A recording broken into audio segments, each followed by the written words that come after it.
Hi, and welcome back. Okay, do you shoot landscape photographies, get a beautiful image, and you're wondering just how should I process it? Well, I believe in adding drama to my landscape photography. So let me show you how I did this image right here.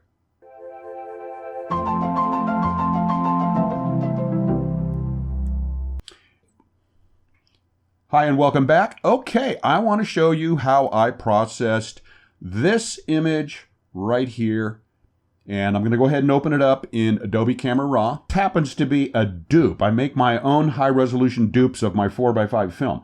So this was captured in Nevada years ago. I was in a torrential downpour and had to really just pull over because it was raining so hard I couldn't see that well flying down the freeway in central Nevada. So I pulled over, waited it out, of course, always looking for photographs that I could capture, and lo and behold, the clouds opened just enough for the sun to come skimming in through a small opening, and here's the image that I captured on film. It's pretty much a straightforward image of what the meter said. I mean, this is real, but I believe in adding drama to make it look like this. So I'm going to show you how I did that right now. And we'll start right here with a little bit of exposure. I want to darken the image down because, again, I'm going for drama, dark and moody. I want the sky darker. I want the dunes darker. I'm going to come down to about right in there. Then I'm going to go up on contrast, maybe about right in there. Okay, and I'm going to come up on the highlights just a little bit. This is going to add a little bit of contrast. And then we're going to go down on shadows. I'm going to darken those up until I start seeing them clip a little bit. Again, I'm creating that contrast. I'm going to stop right at about 50.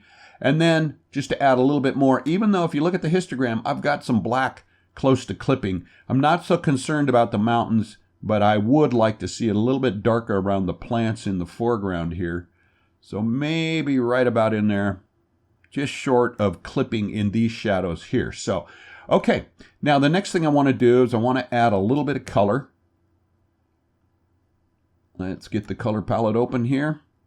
And I want to warm it up. I use a filter made by Nikon called the Nikon A2. Phenomenal warming filter. They don't make them anymore, so I've grabbed as many as I could find that were used and make sure I always got one. So I want to make this more amber golden as one of those really warm sunsets. So that's what I'm going to work on now.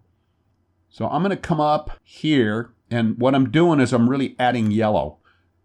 And I don't want just yellow. I want magenta in there to create that golden sunset light. Somewhere right around in here, maybe.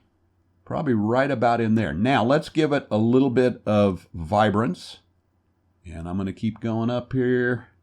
Probably to about right there. Now, I think I need a little bit more yellow. Maybe right about in there.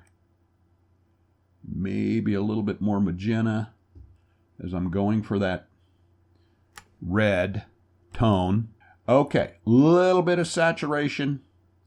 Most dangerous slider in Photoshop or any processing program, I think. Probably right about in there. Okay, next I'm going to go into the effects panel and I'm going to give it some dehaze. I really, really like that in there.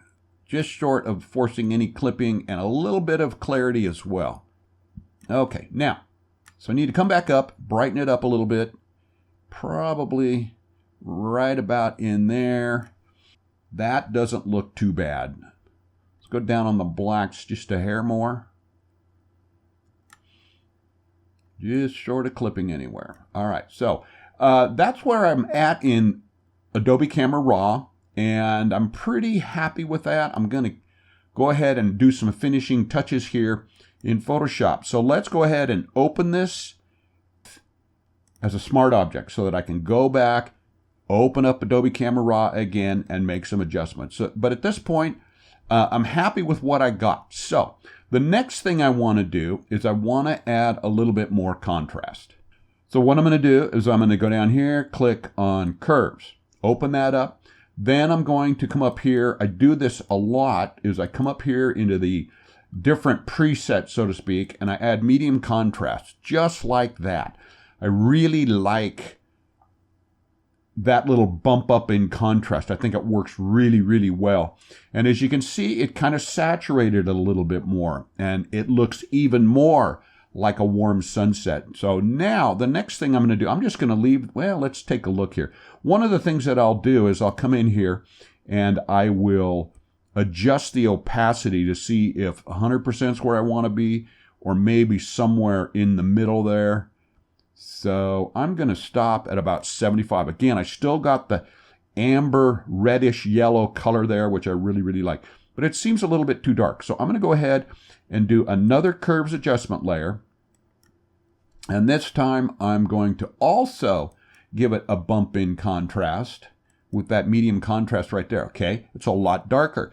But I don't really want the clouds darker, but I want more contrast in here. So I'm going to come in and I'm going to increase the contrast a little bit, really make it look, all these lines really pop out. So the next thing is, then I'm going to go down and kind of see where I want to be here. Not full opacity, but maybe somewhere like that. Now, if I turn this on and off, you can see that I've darkened the sky. I didn't really want that. So I'm going to click on this, double click, and invert it.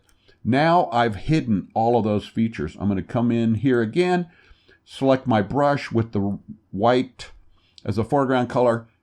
I almost always use 25%, and I'm going to slowly block the sky from getting this second curves adjustment layer and becoming darker.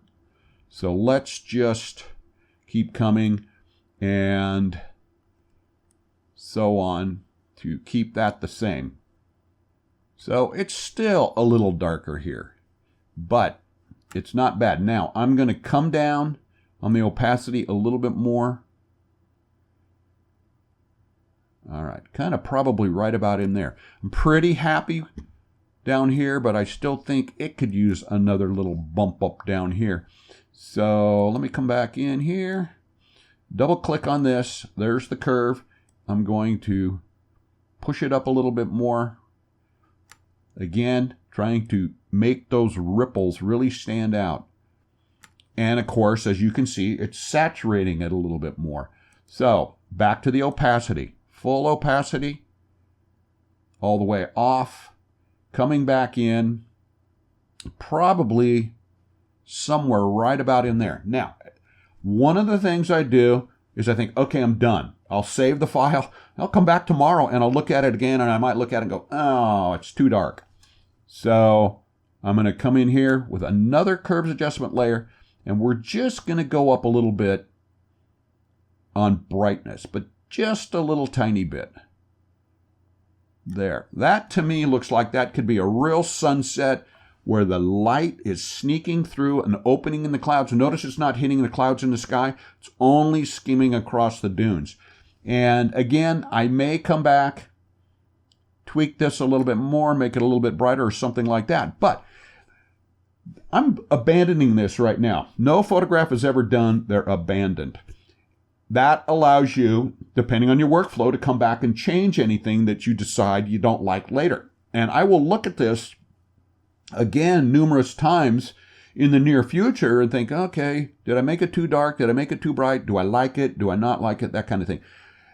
By having a workflow like I just demonstrated, you can go back in and change any of those. I can double click on the base layer, open up Adobe Camera RAW again, make some fine tuning adjustments, and all the others are adjustment layers. So those can be tweaked at any time.